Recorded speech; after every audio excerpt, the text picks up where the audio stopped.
It's all right. It makes me feel good when I'm the extra large Condoms? underpants. I was going to say condoms.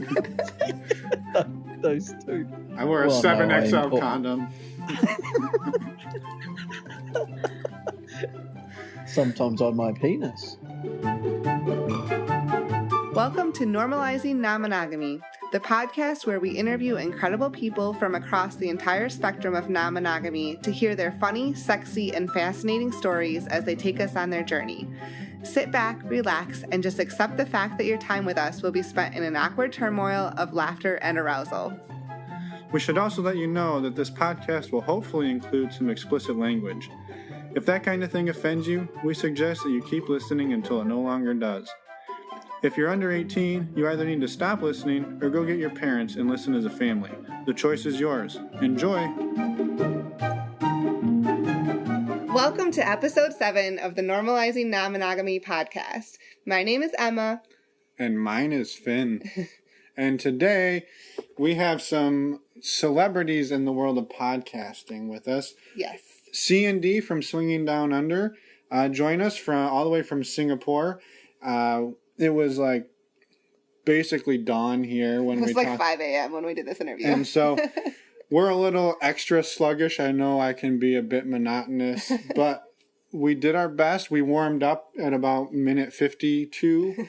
So I think we weren't that bad. So stick around and listen to the whole thing. We had a lot of fun with them, and we just wanted to tell them thank you for coming on the show and sharing some awesome insight with us. Yep, and we also have one more review that we wanted to read really quickly from iTunes. This one was from one of our Twitter followers. And they say, just finished episode 5. Frankly, all of them are very well done. Episode 2 really knocked my socks off.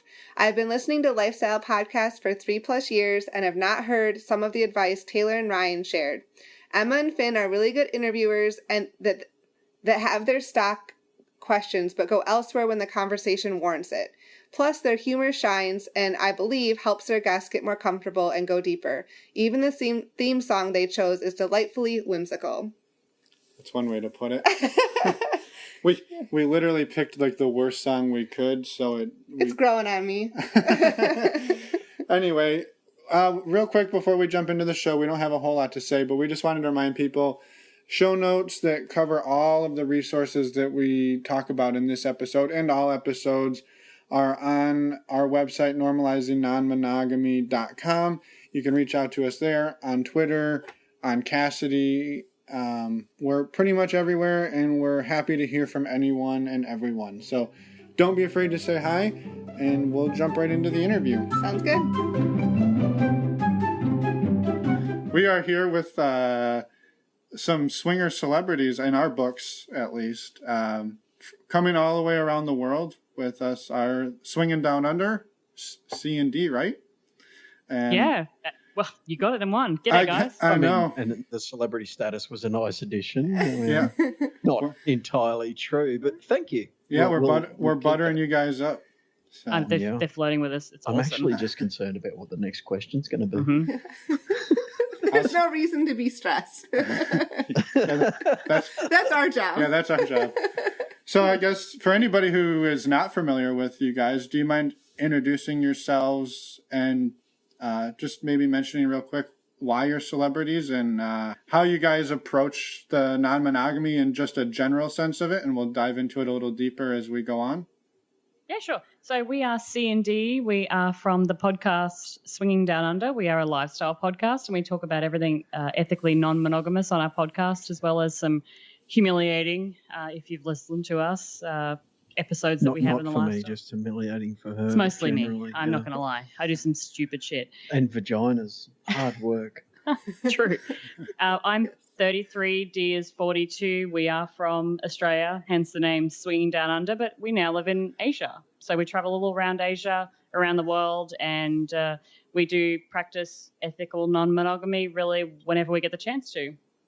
Yeah, absolutely. I mean, we've been doing this now for about 4 years. Mm-hmm. We started our relationship 9 years ago, so it took us a little bit of time to lay that foundation, I suppose, as to us being comfortable with that.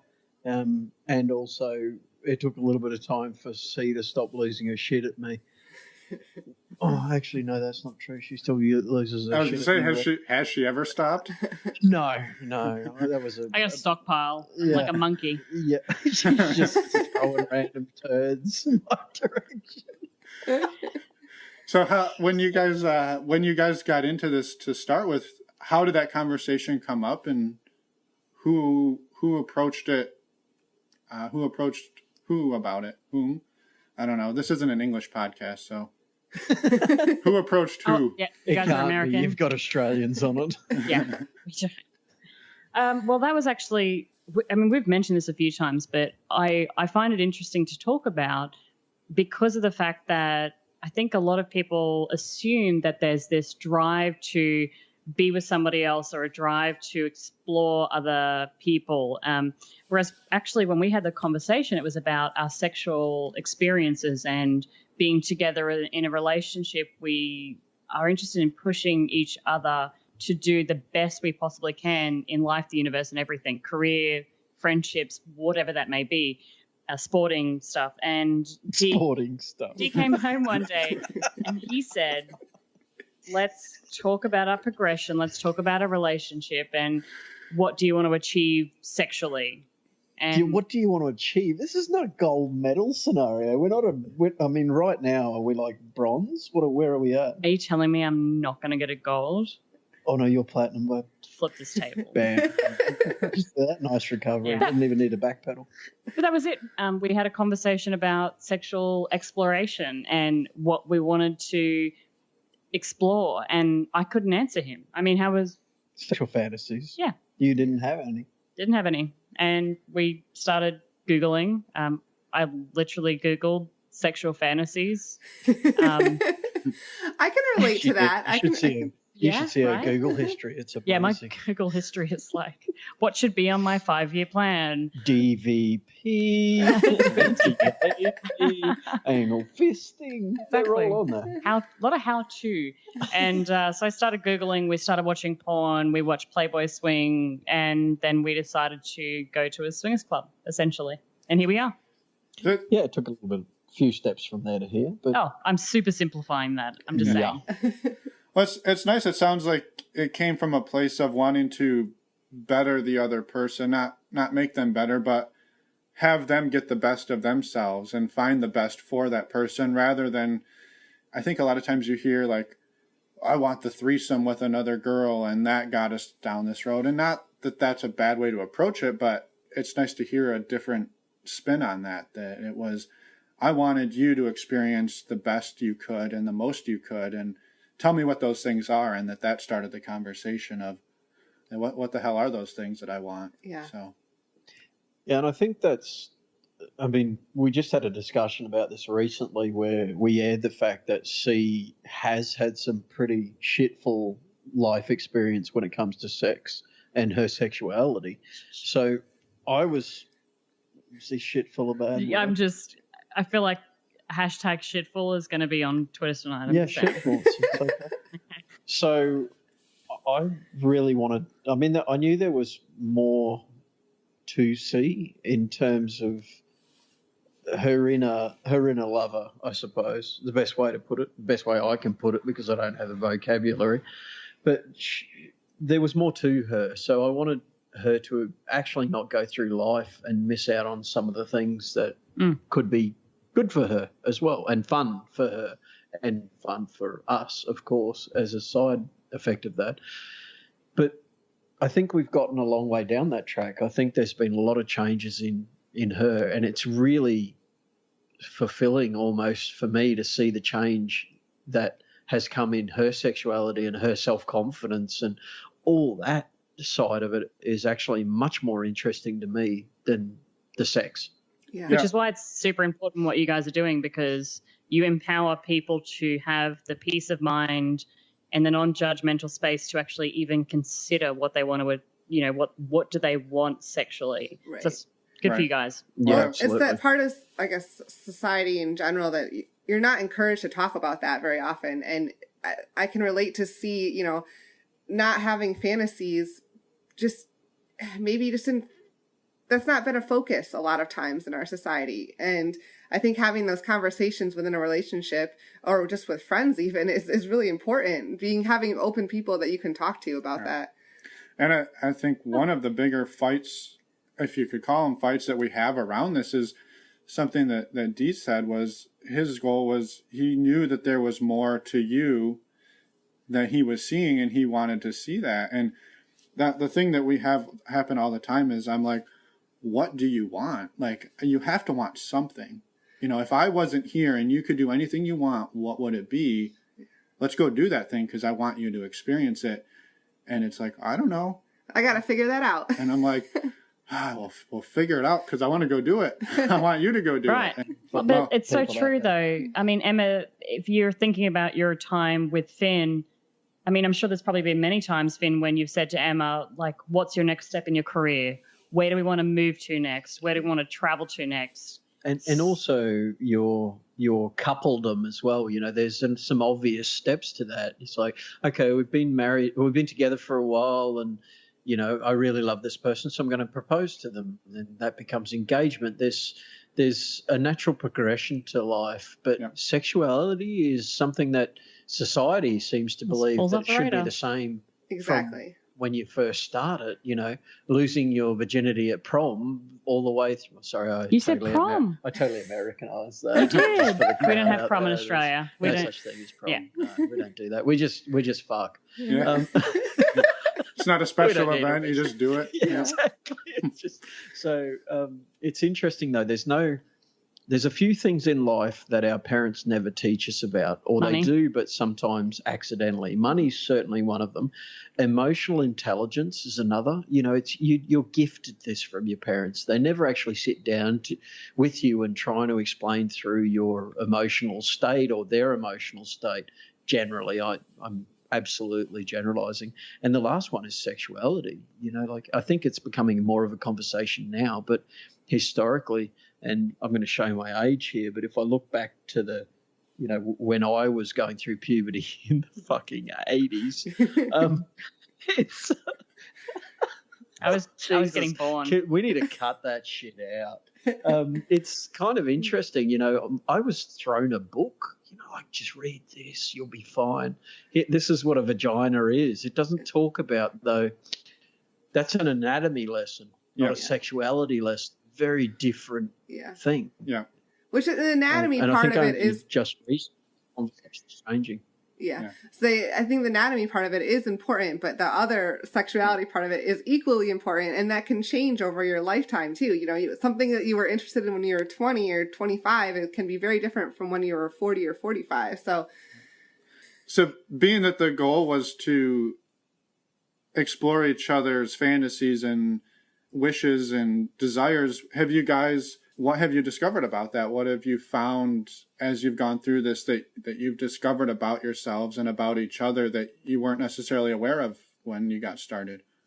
Well, certainly for me, I kick this off with the stereotypical male idea of, let's see two ladies in front of me, you know, or with me. And very quickly, even without exposure to that, very quickly realized 4 is better. Yeah, no. It's actually no room. We've tried it. It's bad. Hang on. It comes down to penis size, and unfortunately, I'm a 3-girl penis. That's the best I can do. I'm not. You can't get 4 mouths on my penis. It just can't work. Yeah, so I came into the lifestyle thinking about that as certainly as part of it, but what I quickly realised is, I suppose somewhat like you, I was very quickly much more excited by the idea of sea with another man. So that has kind of become not a focus, but certainly probably a deep core to what we are involved in the lifestyle. And certainly even now with the couples we play with, I would never think about playing with a couple that the guy was not interesting to you or unable to be with you for other means. You know, I think you know exactly. Wink, wink, nudge, nudge. What about, I'm going to ask you a question. Oh, stop it. I mean, their question is a good one. Like, it's not just about what you thought you would want sexually and now what you want. But what about things like the fact that we have delved in BDSM? We've bought you more sex toys. I mean, we've kind of gone further into exploring all things sexuality. Are you going to put an inflection on that so it becomes a question? I mean, On all things sexuality. So, yeah, absolutely. I mean, we've experimented with things that I never thought certainly I'd be playing around with in a long-term, marriage-style relationship, whatever you want to call that. So, yes, there's been a lot of changes, a lot of understandings in terms of what you and I are interested in. Yeah? Okay. Does that adequately answer your inflective It's question? all right. I mean, well, it's the best I can do. Well, maybe, for me, it's funny because I've Sorry, been I only really got half of the story. There's more coming. Yeah, I've been really inspired lately on the whole, what Emma was saying earlier, the peace of mind and the space to allow yourself to even think about what you want.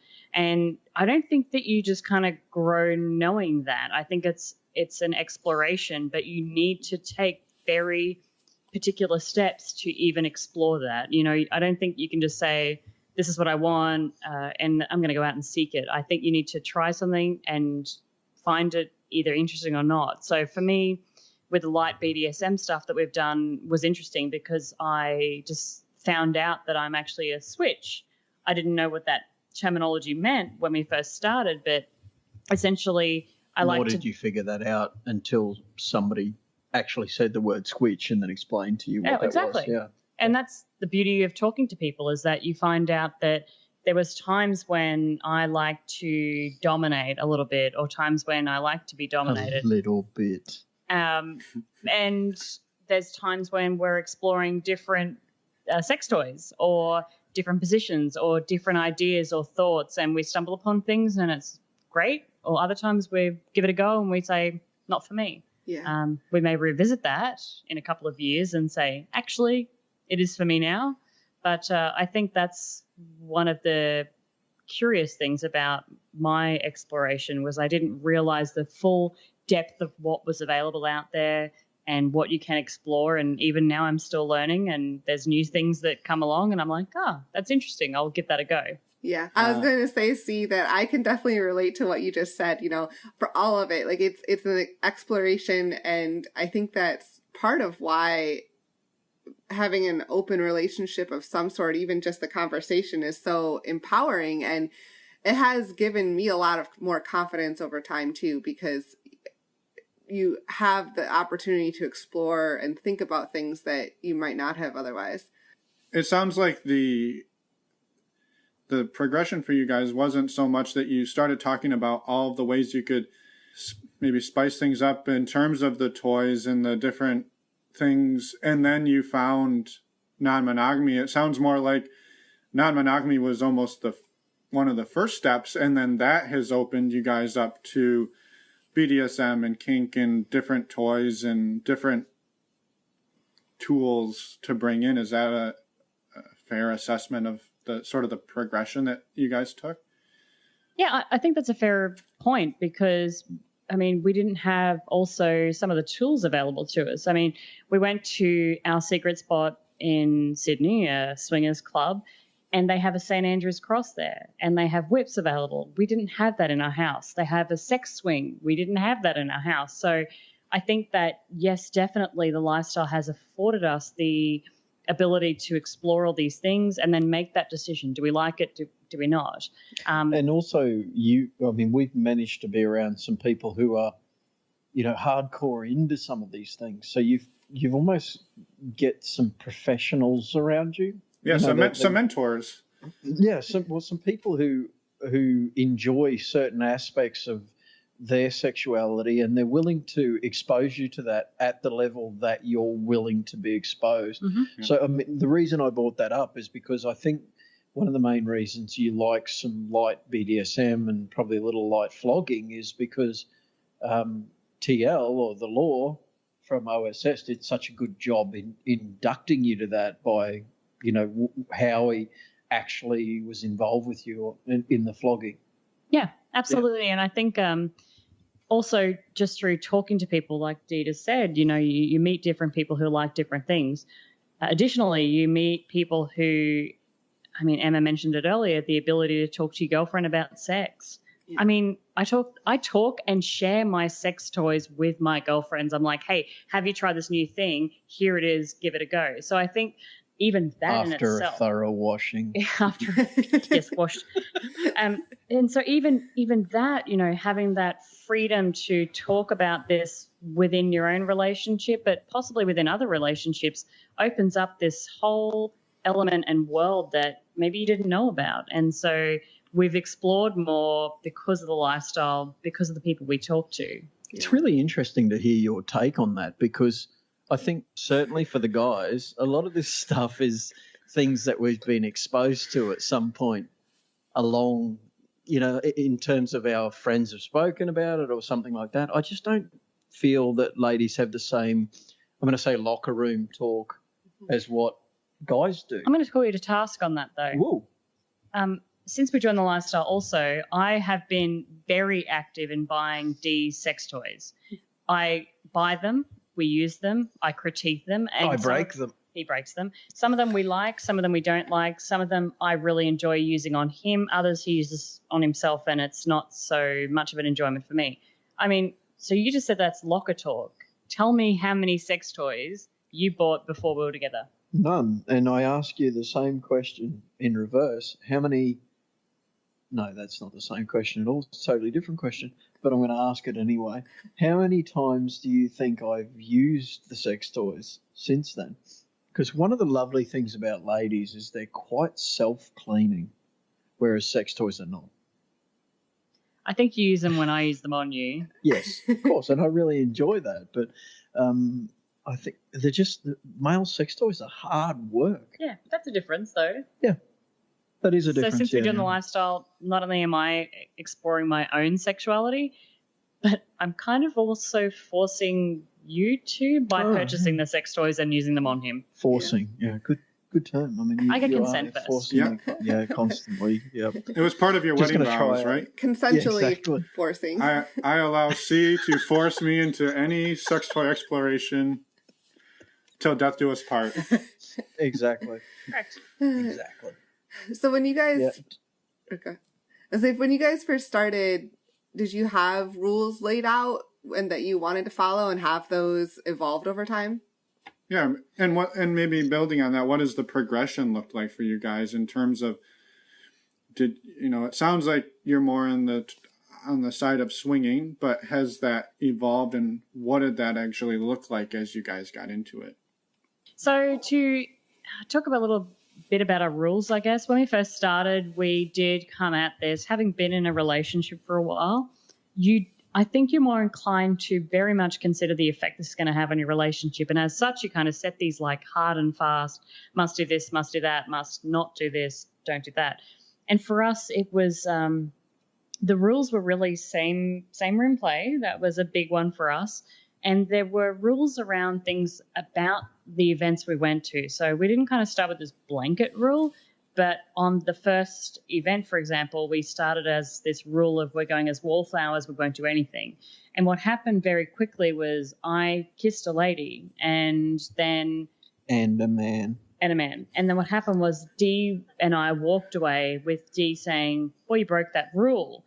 And we kind of threw it all out the window after that point, and we decided that we were very much situational, and we would kind of discuss and communicate and work our way through these events as they came about, and not have these black and white regulations. And we're still not entirely great at this, but I don't think you'll ever reach a level of perfection.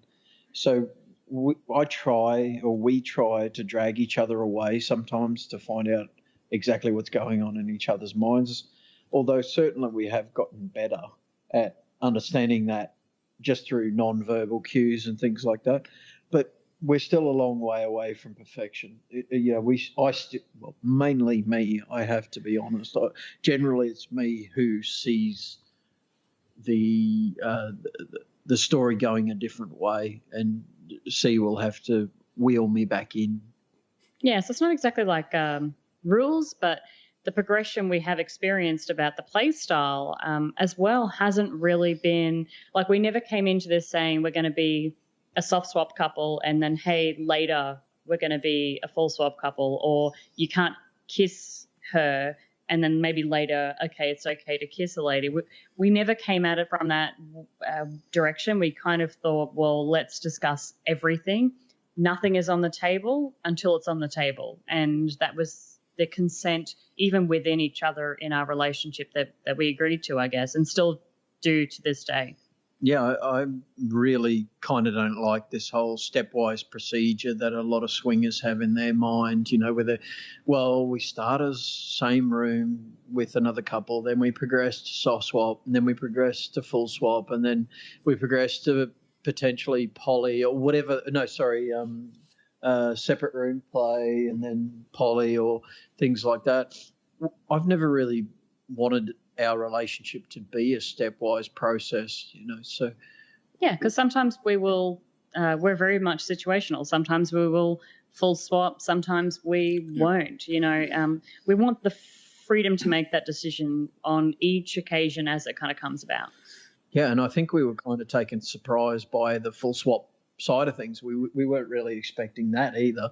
We weren't expecting that we were going to find that interesting, and then all of a sudden, bam, we did, because we found a couple that we were really into. So it just depends on, for us, it's case by case, night by night. That's really what it comes down to. Yeah, I think that's refreshing too, because it is sort of a continuum, and just because one day you did full swap, that doesn't mean every day here on out you will be full swapping with people. And I think that's important to remember, is you can do what feels right to you that day or that minute. You could go into it saying, yeah, I want a full swap with these people, and then you get there and the clothes come off and you're like, I think I'm rather just cuddle. I mean, you can do anything you want. Yeah, absolutely. Exactly. And the really good people we found along the way are the people who will allow you to be whoever you are that night or that day. Today I'm not interested in playing. I just want to hang out with you guys because I enjoy your company and your open mindset. And then other times it's like, well, let's, it's a booty call scenario almost, I'm not sure whether you guys just had one of the joys of living in Singapore is occasionally they have some jet fighters flying overhead. You can totally leave that in there, though. It'll be Absolutely. Yeah. So in that same vein, have you guys experienced, and not necessarily horror stories, but hurdles and growing pains along the way that you've had to overcome and tackle and figure out as you go that there have been maybe hiccups along the way? And how did you do that? How did you approach those and overcome them? Yeah, so hurdle-wise, I mean, I think there's been a few hurdles within our own relationship, some speed bumps, if you will, and I think there's probably been that within other relationships or people that we've interacted with as well. I think, we kind of do ebb and flow in the lifestyle and make decisions on what's going to be best for us in the moment right now with our life. How does it kind of fit in, and I think this works for people who do have those busy schedules or travel life. So Dee and I travel a lot for work.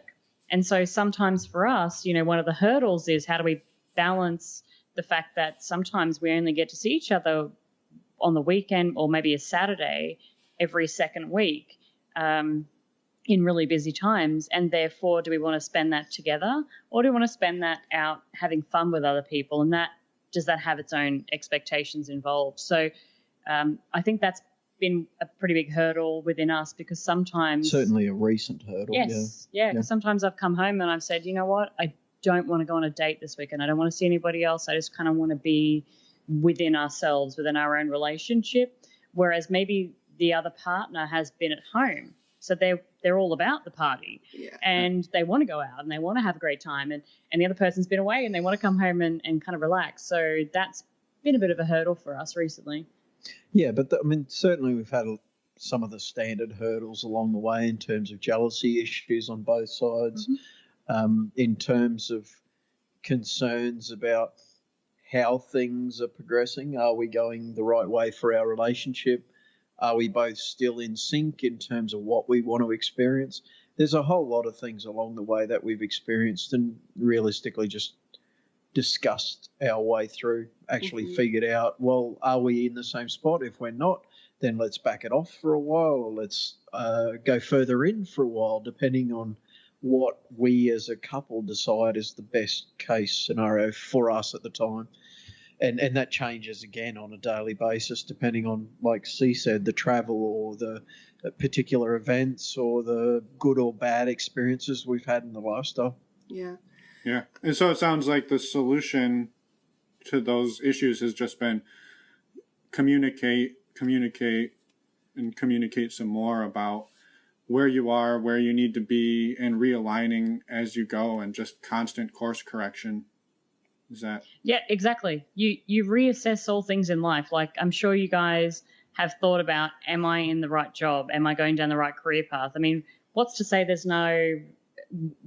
shouldn't be doing that about your relationship or your lifestyle journey? There is no reason why you shouldn't kind of stand back and say, cool, are we still in this for the same reasons? Is it for each other? Are we, what way are we traveling? And is that right for us and works for both us? And also, to be honest, is respectful to the people that you're also playing with, because, they have emotions, they have feelings, they are valuable. So you want to make sure that you're in it for the right reasons for the people you're playing with as well. Yeah.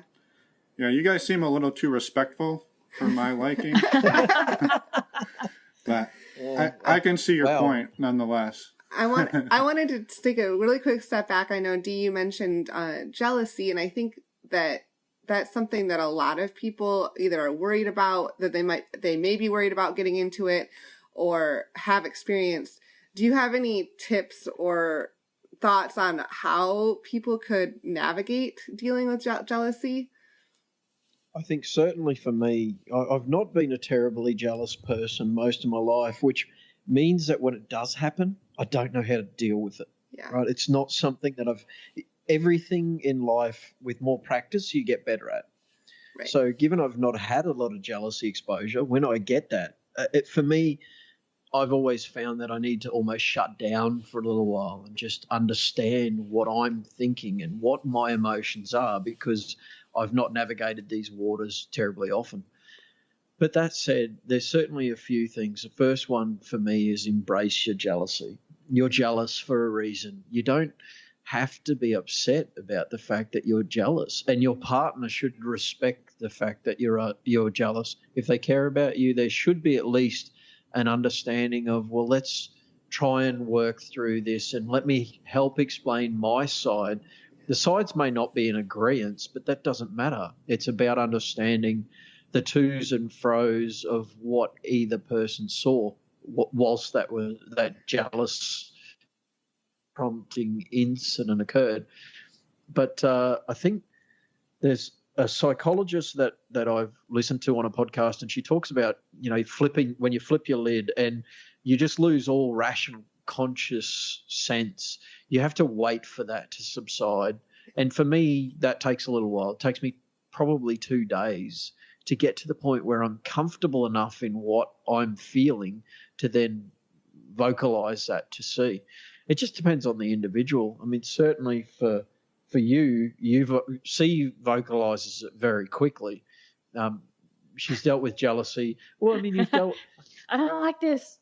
You've dealt with jealousy a lot more than I have, I suppose, along the way. You probably had, 2 incidents in 4 years? Yeah, probably 2.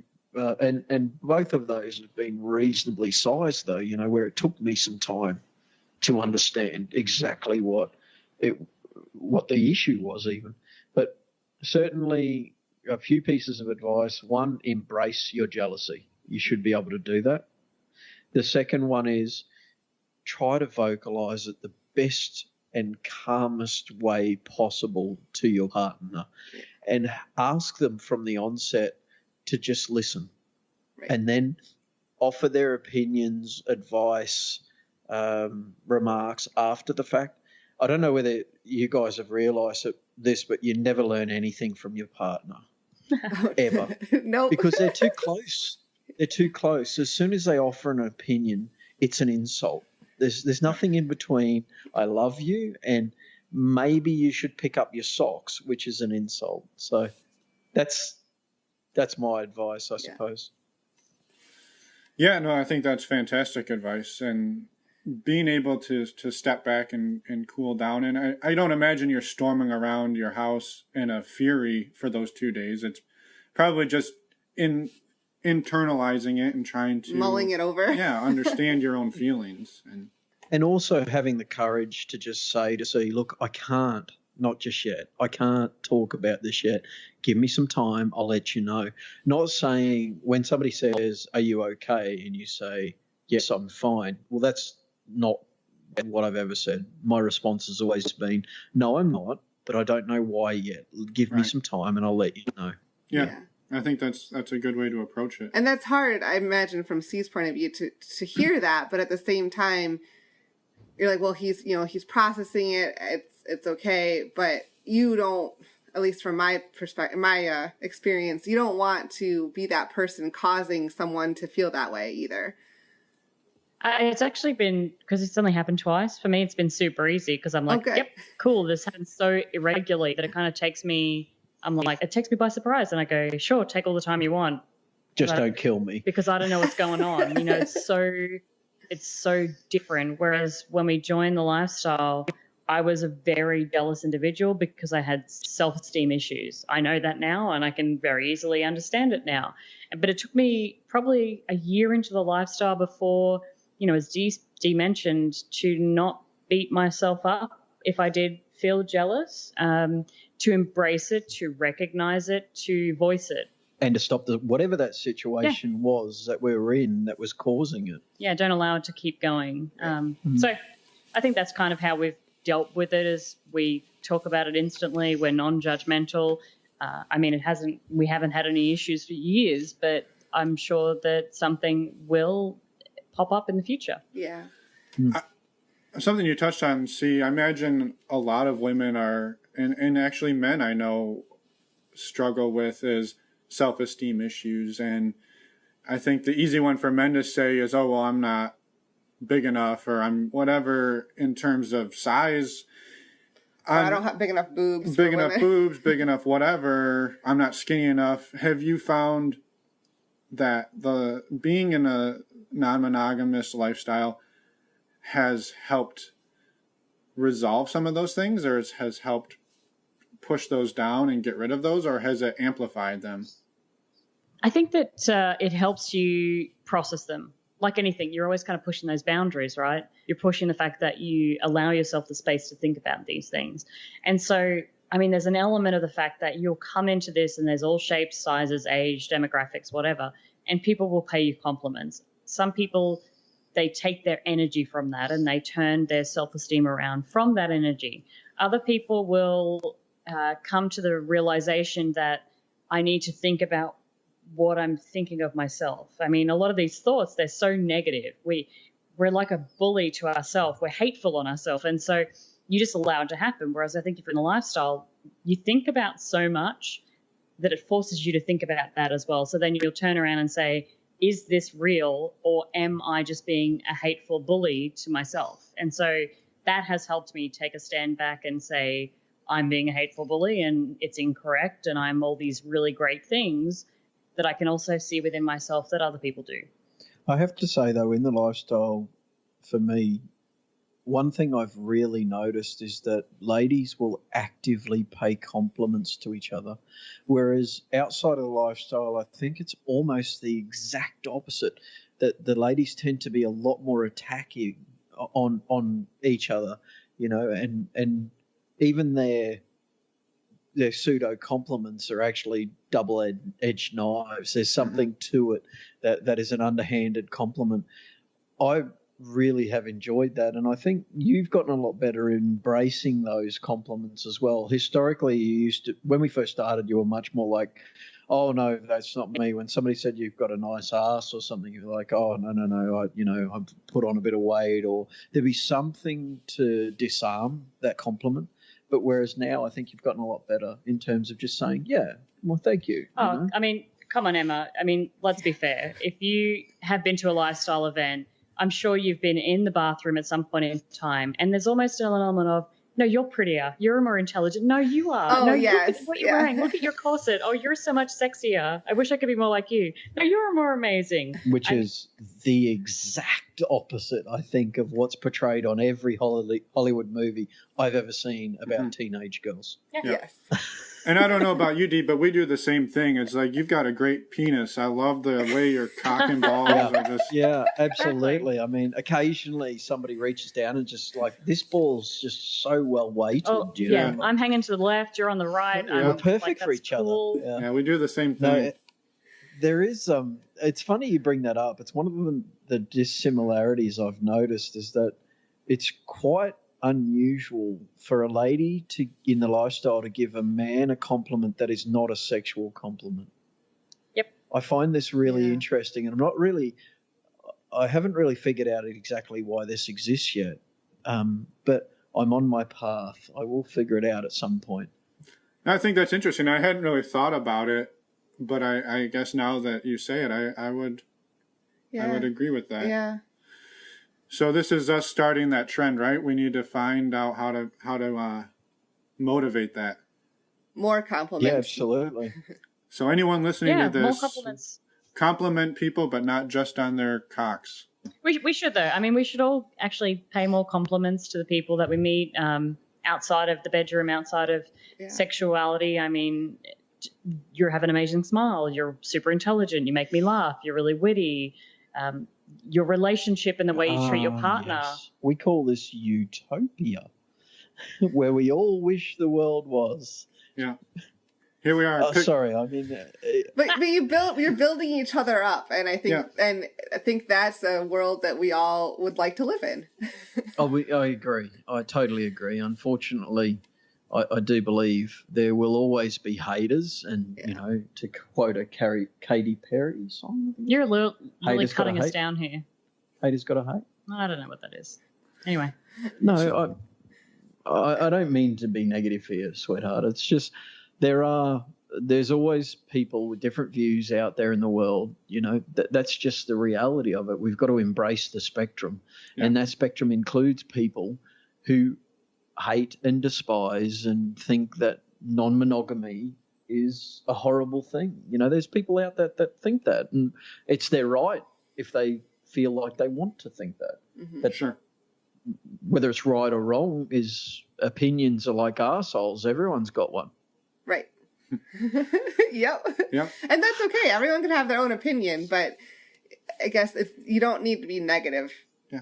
Agreed. So those are covered some of the things that you guys maybe have struggled with. Have you found some huge benefits to your relationship by opening it up, that you maybe some that you had expected or some that you hadn't expected along the way?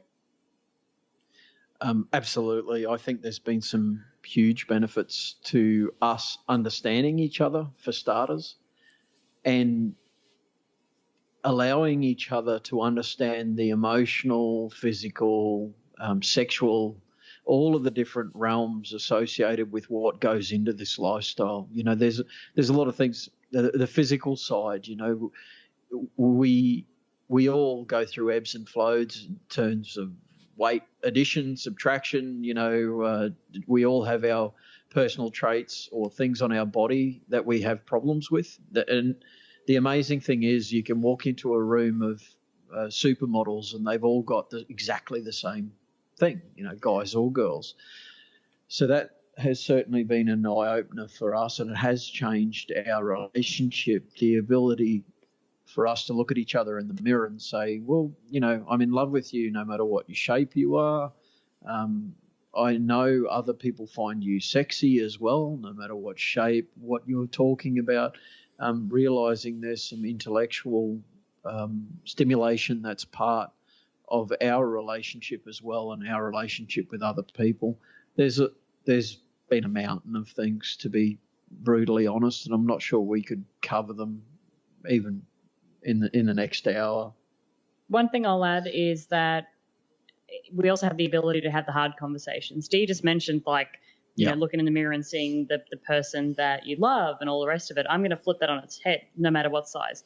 I'm going to flip that on its head. And I think we also have the ability now to say, you are getting like, you know, you're drinking too much, you're eating too much, you're not exercising. I mean, that to most couples to be able to say, you're reaching a point where I'm not finding you as sexually attractive anymore as I used to. If you said that to an average couple, like think about your friends.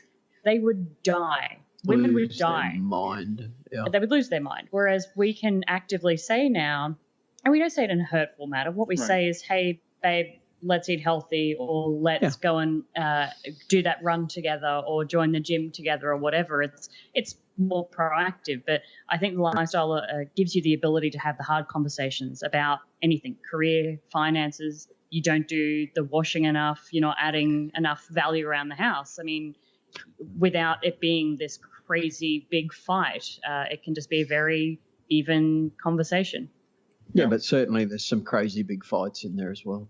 We'd like to throw them in for good measure. You know, So do we. It's okay. Yeah, you don't want it to be too perfect. Yeah, exactly. No, absolutely, because then everybody will wonder what you're doing right, and then you'll have to introduce them all to the non-monogamous lifestyle. It's all too hard. We can just point them to our podcast. That's the point. Yeah, absolutely. I think that as well. But yes, I think there's the biggest thing, you're probably right, is the ability to deal with some of the hard things in life. You know, last year we had a pretty tough year, and some of the conversations we had would have been very pointed in a lot of relationships. Accusational, yeah. But the ability to stop and have that empathy to see somebody else's view before you respond is something that this has definitely taught us. Right. Do you guys have any, if just maybe one or two quick pieces of advice for people? That's what I was going to ask. Well, go for it. You ask it, and ask it. I don't want to be here anymore. You already asked it. Yeah. Ask it. Well, edit me out.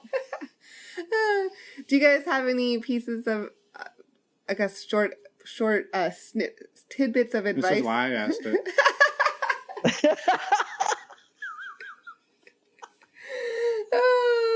Go ahead. This is why I'm a little self-conscious sometimes. I think things and I can't get them out. It's awesome. I love it. Go for it. No, do you guys have a couple pieces of advice you want to share with our listeners before we end the conversation? Yeah. For anyone new that's getting into it that maybe you wish you had known when you got started that you picked up along the way. Yeah. I think, to be honest, to be kind to yourself, and to be kind to your relationship, and have no expectations of where this will go or what this means. You know, just allow yourself the space to just be in the moment, whatever that moment might be, as it comes, as it happens, and take toll of that moment as it occurs or after it occurs. Don't kind of force anything, don't expect anything, and just kind of walk away having experiences, and be kind enough to say this may be our lifestyle, or it may be a hobby, or it may be a once a year thing, or it may be something we do more frequently, and that's cool, or it's fine, or we might dip our toes in, hate it, and walk away. Yeah. I think the ability, though, to just pause your emotions for as long as you can to have a rational conversation. Yeah. That's a big guidance, because we're all very emotional beings. Yeah, and I think that can actually be excitement as well. Like, a lot of people, when they hear that, they're probably thinking negative, something's gone wrong. It could be the flip of that. It actually could be that I'm going to put this on me so it's not on you, darling, but it could be that... Yes, dear. Pull back. What if I walked away after our first single guy experience and was so excited by it, and I just wanted to talk about it and talk about it and talk about it and tell Dee how great it was and it was amazing, and like I'm just going at 100 miles an hour? Maybe that also deserves a pause, to allow the understanding that if you do say that to your partner, it's a pretty big deal. This is a big step for you guys. So I think it can be both on the negative situations, or also the extremely amazing sex that we have. Maybe we also need to kind of pause for that as well. Yeah, and discuss your way through it rather than just saying best cock ever. Yeah, totally. Not like you can't say that, but you have to expand. Yes, of course, but that's probably not the line to start with. Exactly. Maybe Yeah, start you with don't the want to start expansion with that. and then just finish with best cock ever. Yeah. As you guys have been going through this, have you found any resources that have been particularly useful to you, whether they're books, podcasts, anything along those lines that you would want to share as something that the listeners could go look up for themselves besides the Swinging Downunder I was going to say, podcast? you could also plug your podcast. Yeah. Actually, this question gets asked a lot, and I like to recommend three things. I like to recommend the We Got a Thing podcast. I think that is a great podcast for anyone who's looking for situations or experiences at a very balanced level, advice for people. And that's not just because we love those guys, that we do, but that's not the reason. The reason is that before we even knew them, they gave us insight into things that we simply didn't understand. Yep. Yeah. And the second one is Swinger Diaries podcast. They did a Swinging 101 before they started their new version of their podcast, and I think that's great for new people, like everything from having the conversation right through to starting a dating profile and then kind of going into the club. And then there's lastly That Couple Next Door, which I always say is just for pure sexual gratification, comical value and sexual insight. They're kind of like the three. If I was going to say to somebody starting out, they're kind of my three things. Yeah. Right. Beside that, let's say, okay, podcasts, yes, absolutely. I think certainly for a balanced view and a softer induction to an open style of relationship as well, the Ethical Slut? The Ethical Slut is a good piece of reading, that'll help you push your own internal boundaries before you start pushing your relationship boundaries. And then there's Playboy Swing. It gives a nice perspective of good and bad, in terms of the swinging lifestyle and also a non-monogamous lifestyle, granted with a bias to swinging, but it allows you to open a conversation that isn't about porn. Porn is something that has a very regimented style in terms of how it flows. But swing is nice in that it allows you to actually have an open conversation about something non-monogamous without actually being directly involved in the sexual aspects of it. Right. And it's before and after. It's the excitement before. So we use that on the way in, and certainly I'd love to plug Holly and Michael on the way through this as well, because they kind of, they taught us some stuff on the way through that as well. So I think it's depending on your stimulus you require, oral, visual, or kinesthetic. I prefer the kinesthetic just because I like to touch things. So it just depends on what you're into in terms of your learning style, but certainly there's a few things there. Yeah, and I think if I was going to say any advice to somebody who is seeking information, it's to seek a varied amount of information that's balanced and that's going to work for you. I think that, you can, even us, you can come across some of our stuff and we're very polarizing. You can come across a polyamorous podcast or text and it's very, that way. Some people are very, take no names, have a lot of one-night stands, and that's what they do. So I think the biggest piece of information is to seek out information, but find something that's balanced and that works well. You don't want to find something that's too extreme one way or the other. Possibly start with a shotgun and pair your way back to a rifle. Yeah. So, you have a broad spectrum of understanding and then narrow that up until it becomes something important. For sure. Because there's been some podcasts that even I've listened to where like a particular episode, and if that had been my first or second or third, I probably would have thought this lifestyle is full of crazy people and I don't want to be a part of it. You know what I mean? So that's why it's good to have a balanced view. Yeah. I think that's important to note that, what we've talked about here are our opinions and our experiences. And one of the things we're hoping to do is get as many of those different experiences out there so people understand that there's not a right way to do this. Yeah. There's the right way for you guys, and there's the right way for us, and those two things may not mesh. Even though we may end up in the same bedroom at some point, sure, that doesn't mean that we have the same strategy. And I think that's important to totally put out there. Agreed. I mean, we had a conversation just recently with a single guy who him and his wife are in poly relationships as well. But their next big step in their relationship is having sex with other people while they're together. In front of each other. In front of each other. Because they started as a separate sexual encounters. And for them, his words were, our relationship is not yet ready for us to have sex with somebody else in the same room.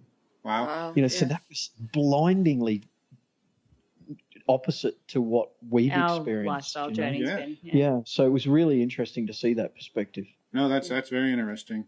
Well, if they hear this, they should definitely email us because we'd love to talk to them. It's actually funny. She's polyamorous. He's actually a swinger. Yeah. But they don't have sex if they're both in the same country. Or engage in sex with other people. Sex with other people. Yeah. Wow. Or engage in anything, or have never seen each other with anybody else. Yeah. That's fascinating. And you know what? They make it work, right? And absolutely. And so that's just another data point to say everybody does it different and everybody does it the way that makes it work for them. Yeah.